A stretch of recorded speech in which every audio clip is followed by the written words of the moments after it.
میں سے، اور بائیں ہاتھ والے، افسوس بائیں ہاتھ والے کیا ہی عذاب میں ہوں گے، یعنی دوزخ کی لپٹ اور کھولتے ہوئے پانی میں، اور سیاہ دھوئیں کے سائے میں جو نہ ٹھنڈا ہوگا اور نہ خوشنما۔ یہ لوگ اس سے پہلے عیش میں پڑے ہوئے تھے اور بڑے گناہ یعنی کفر پر اڑے ہوئے تھے، اور کہا کرتے تھے کہ بھلا جب ہم مر گئے اور مٹی ہو گئے اور ہڈیاں ہی ہڈیاں ہو گئے تو کیا ہمیں پھر اٹھنا ہوگا، اور کیا ہمارے اگلے باپ دادا کو بھی؟ کہہ دو کہ بے شک پہلے اور بعد والے سب ایک روز مقرر کے وقت پر جمع کیے جائیں گے۔ ثم إنكم أيها الضالون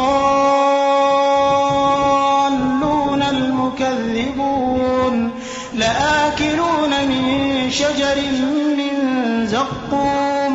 فمالئون منها البطون فشاربون عليه من الحميم فشاربون شرب الهيم